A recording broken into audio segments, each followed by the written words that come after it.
Hello and a very warm welcome to Dateline London. I'm Jane Hill. This week we are discussing a particularly turbulent week in Westminster around the Brexit negotiations. We'll consider just how much was achieved at the US-North Korea summit and discuss an increasingly desperate humanitarian situation in Yemen.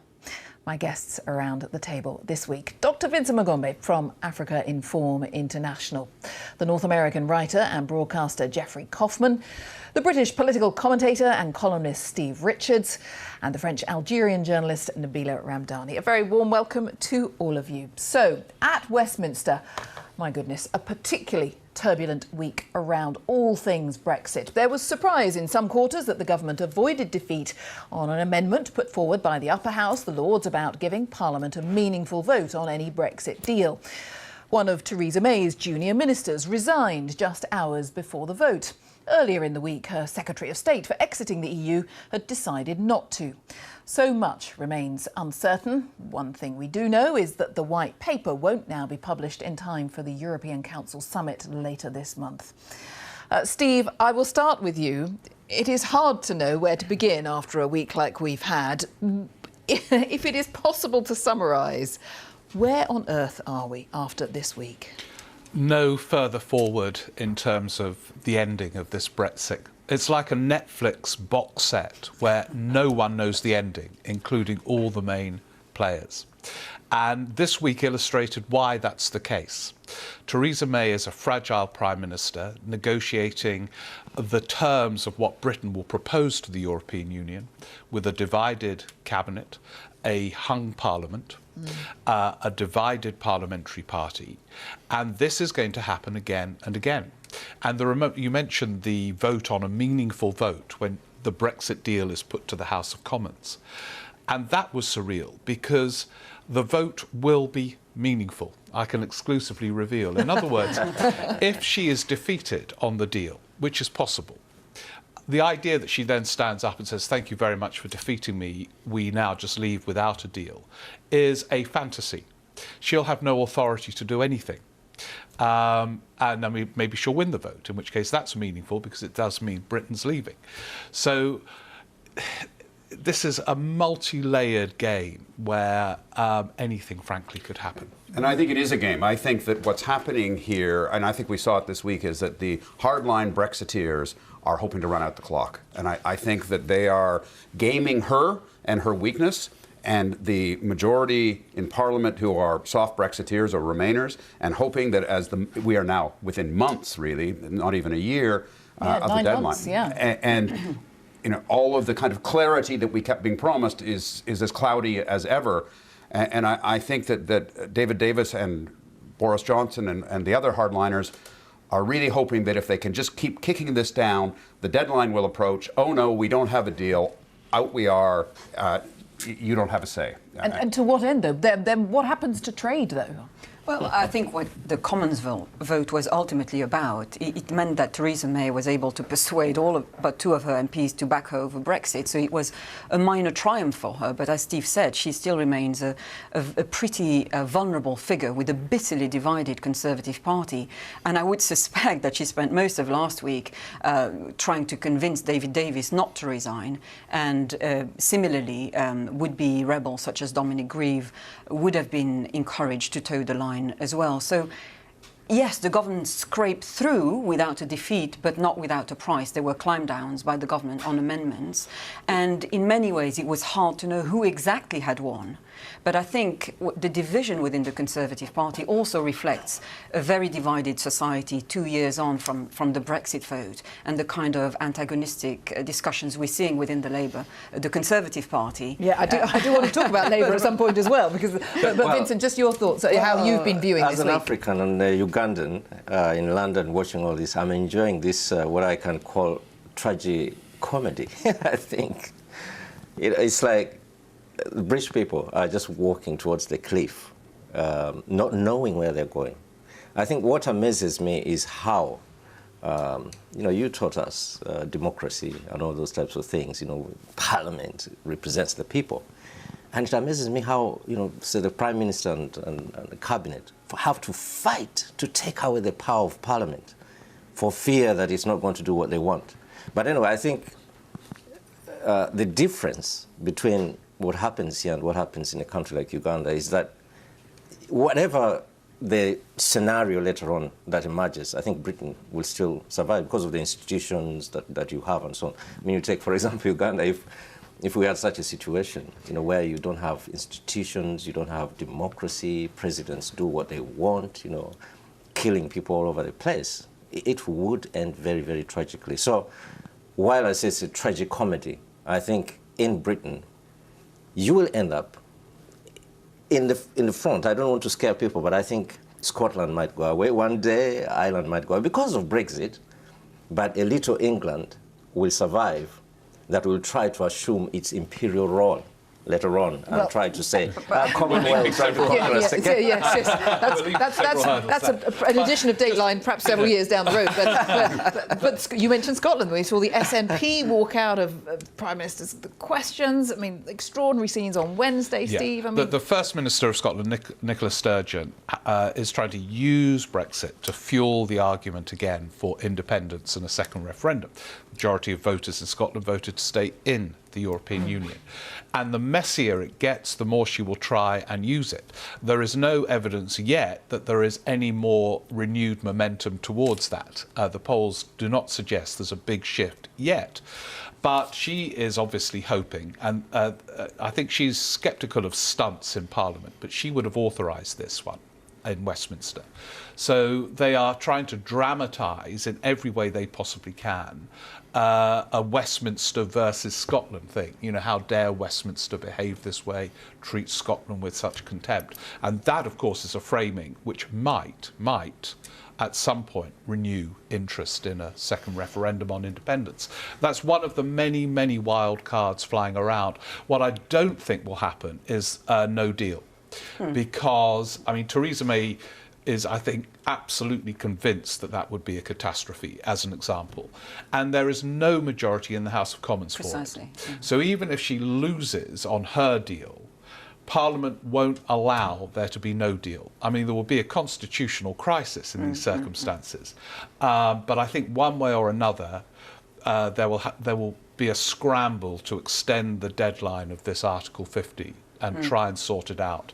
I would put money, it's very dangerous to do anything in this world. Oh, but go on, do it anyway, yes. That there will be no deal. Something will happen. But isn't it perhaps possible that we may look at a scenario where really the way the Prime Minister is going at the moment, she's going this way one day, she's extreme Brexiteer, another day she's a Remainer, and so on, that she may actually have to, the government may have to fall and we end up in a new election, which will then determine. But we have a divided opposition as well. That's right, and that brings up the deafening silence of the Labour Party, and you talk about the strength of the institutions. The Parliament depends on a vigorous and vocal, loyal opposition, and Jeremy Corbyn's indifference at best to Brexit leaves his party with no clear vision and no clear alternative, and with all the vulnerabilities of Theresa May, any other Labour leader would have been able, I think, to have toppled her. But people are so afraid of him within her party as well. That this is allowed to perpetuate itself. But that's why I would call the whole situation a slow-motion crisis, because it seems to be going on indefinitely with no obvious solution in sight. But I do agree with Steve that the scenario of a no-deal, a prospect is highly unlikely. But isn't there a deep irony, though, in the Brexiteers who are obsessed with taking back control, having this sneering attitude towards the Scottish issues? And you might think that they might have a bit more sympathy towards the Scottish National Party, but instead they keep baiting them. And I think that's quite unhealthy for the entire debate. They would say it's about sovereignty, but let's take one final thought. And again, it's crystal ball time, Steve. But we've got another vote in the Commons this week. We've got Theresa May having to corral the troops to Chequers. She's having to take the cabinet to Chequers, her country retreat, to debate all of this. I mean, there's a lot happening. In the next few weeks. Yes. Yeah. I mean, we're reaching. I mean, I know people have been saying this for the last 2 years, but this really is the beginning of the end sequence. And each week is going to contain all kinds of dramas. And this coming week, as you say, there will be another vote on the meaningful vote. Something like Monty Python's Flying Circus, for those viewers who can remember keep up a at the wacky back, comedy. But then you are right. The cabinet are too divided to publish the white paper on Brexit before the summit. So she will go to the summit, which will resolve nothing. Then they will agree on their position, in inverted commas, agree, because it's not clear what that means yet. Then presumably the white paper will be published, but that's going to be difficult. Then there are more difficult votes in July. And then the most difficult bit of all begins, which is the negotiation between the UK and the rest of the European Union. Yes. This is just trying to clarify Britain's position. Yes, this is what we forget. There are many, many other countries involved in all of this.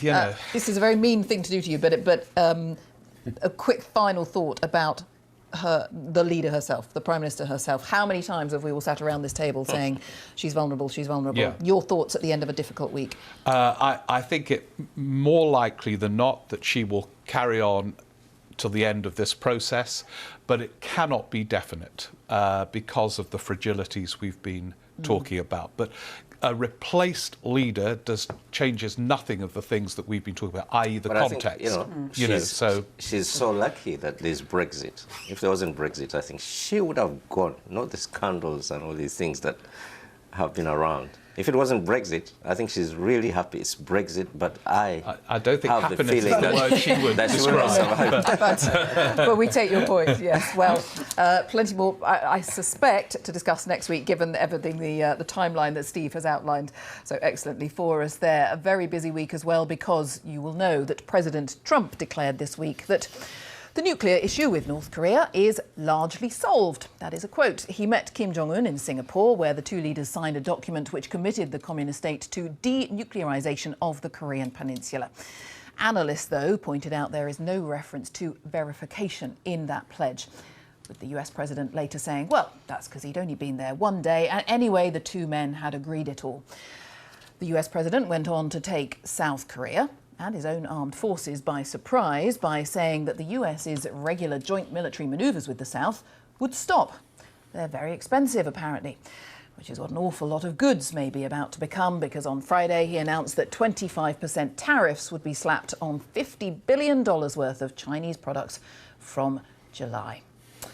Geoffrey, let's start with the North Korea summit. We heard the word historic so many times this week. I've outlined a lot of the negatives there. The very fact that it took place, though, that's a positive? That's a source of optimism? Easy for those who don't like Trump to bash him, and easy for those who love him to revere him. But you're right. Let's give him credit for doing one thing. 70 years of stalemate, 70 years of old-style politics, of old-style diplomacy got us nowhere with the Koreas. He has made headway. Whether or not his bold statements that it's now a settled issue, or very much, or very close to that, we'll see. But I think he's covered in that way. I think that if 6 months from now it goes back, he said, listen, I tried, I got us further. This guy, I looked him in the eye. He said we could trust him. We can't. But I don't think he's going to pay a price for that. I think that what's more worrisome is that he's really shown his true colors in the last couple of weeks. I think for those of us who are skeptical, to say the least, of his values and his projection of American values, or his projection, rather, of American values, we've seen that this is a man who would much rather be in the company of dictators and demagogues rather than Democrats. And if there was any doubt about that, we saw it on Fox News, I think it was just yesterday, when he stood up in front of the White House and said, and I have to paraphrase because I don't have the precise words, but he essentially said that Kim Jong-un's people listen to him, I wish my people listened to me, or something like that. And then he said to CNN, no, that was just being sarcastic, I was joking, but I think we've all been caught in those moments. I think that if you look the week before with the G7 and his slagging of the European leaders and Justin Trudeau in Canada, this is a guy who just doesn't want namby-pamby politics. And I think, the reason he's popular is because of the discussion we just had about Brexit, the kind of spineless leadership that we're seeing here in the UK. And he is a response to that. It's very interesting, that phrase of yours. He's somebody who wants to dine and perhaps go in bed with dictators. As Africans, we are completely at loss to understand what Trump's approach to Africa is. What's the policy towards Africa? We see him dining and going in bed with dictators. I come from Uganda, and we have a brutal dictator whose only value is to America because he goes to Somalia taking our troops to fight the Islamists and so on. But he's brutal. No democracy. Our people are dying. 30 years. He's just changed the constitution, taking away the 75 age limit. What you can call a terrible dictator. And Trump, what we know, he's continuing giving him arms and so on. So I would like to ask, you see him going to North Korea, and so for me that's nothing. It's totally nonsense. But what is his approach to different world matters like Africa, like Uganda? I don't think he freelances this. I don't think there's you give him too much credit. There is no approach. I think it's seat of the pants diplomacy at the highest, in the most powerful office in the world. I would certainly qualify your optimism, though, because I think the summit was certainly successful as a media jamboree. It had the feel of a reality TV spectacular, which is just, the way Trump likes it. Kim Jong-un's appearances in front of the foreign media are very rare indeed, so he would have been quite happy to exchange smiles. But I think there wasn't quite a bromance, even though Trump was certainly in his element. But he loves those big PR exercises, and which ultimately come to unchallenging, extremely simplistic. His view of the world is in terms of deals, and he would have no doubt have his eye on the Nobel Peace Prize for getting together with his worst enemy and cooking up yet another deal, and with the very simple objective here being world peace. But it was his supporters would say if Kim Jong-un follows through on the document he signed, and if we start seeing some evidence of denuclearization, that is something that previous leaders have not managed. Well, that's where the problem lies, because the joint side documents that both men committed to it's supposed to be dismantling of North Korea, nuclear dismantling of North Korean peninsula, involving getting rid of all nuclear weapons, including potential American weapons. So it's a far cry from the pledge of or what America wanted and Trump's advisors wanted, of full dismantlement. And ultimately, America didn't get that. I think he does deserve some credit for recognising what I gather, I'm no expert on North Korea, were early indications of some willingness to move on some issues. Not, I'm sure, denuclearization, but a willingness to engage. I read that the sort of early overtures came more from North Korea. So he leapt on that, which is and a good worked by thing. the South and it as reminds well. me of, do you remember in the early 1990s when the British government sensed there was changes in the IRA and they just leapt on it, and it's quite brave to do. So credit for that. But it is fascinating.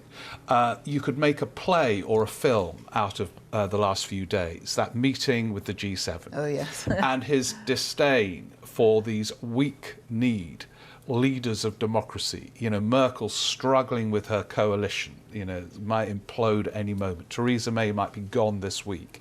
And he just finds it irritating. He didn't even want to be there. And he prefers dictators because you can do the deal. Because these people are going to be around possibly for 30 years. And he just prefers it. And the juxtaposition was revealing. Sorry. I think the unstated story is who actually should take, the respect and the value of doing this. I think it's more to do with South Korea the president of South Korea, came to power, you remember they had the conflict with America when he said, I want to talk to the North. I don't want, any hostility. So that was, he campaigned on that. He won elections on that. Yes. And he has followed through. Yes. So I think it's more to do with, I would even think, Korean people, whether North or South, who are just tired of, a state of war, Yes. and they just want to come together. And that's interesting, yes. And Trump is just, this Houdini who is just coming to steal the glory and shine. When I don't think he takes really credit. And, I would disagree. Yeah, but he more was also- self-conscious presidents would be aware.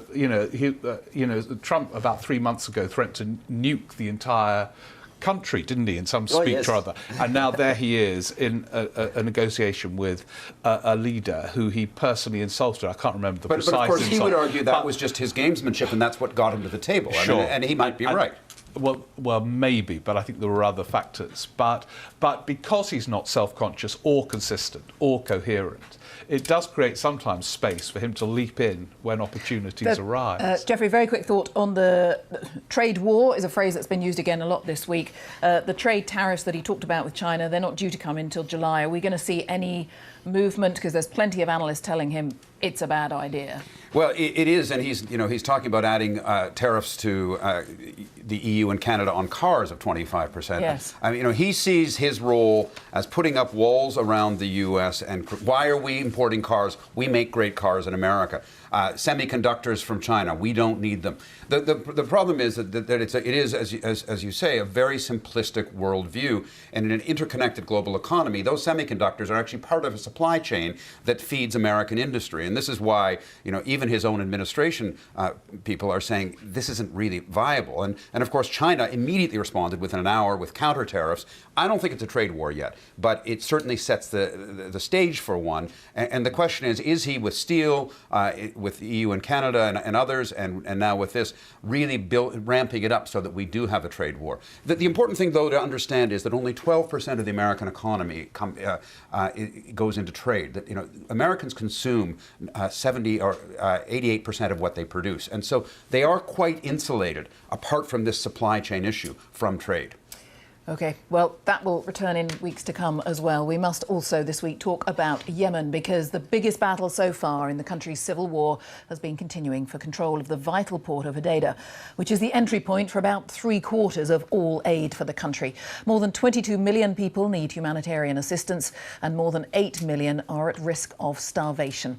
The United Nations failed to find a diplomatic path to head off the assault, just one element of a 3-year conflict between a Saudi-led coalition and Iranian-aligned Houthi rebels. Nabila, just over a 3-year war that really goes underreported, I think we could argue. What is your take on this latest vital battle for the port?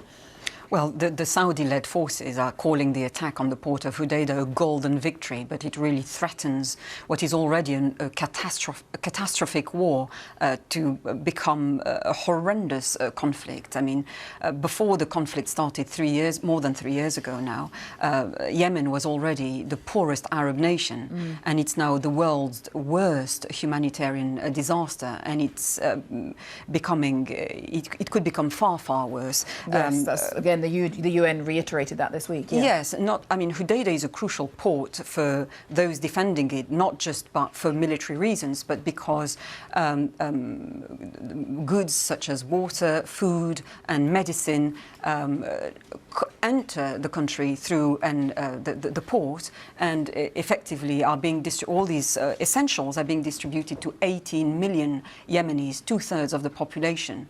So if the port is destroyed, which seems very possible, then all these essentials wouldn't be able to go through, and all the humanitarian aid. But even now, 2/3 of the 29 million Yemeni population suffers from food insecurity, with 50,000 children who died of hunger and related illnesses last year alone. 1 million people in Yemen have cholera. So the fall of Hodeidah could actually threaten mass starvation and the spread of even more disease. And as you said, one of the worst aspects in all this is that the West knows very little about what's going on, about these devastating starvation and disease figures, and also the intricacies of an increasingly entangled conflict. I really think that the West knows little. I think they know. They see it. The reports are just too many. I mean, unlike, say, for example, Uganda, where nobody talks about our tragedy, Yemen is in the news every day.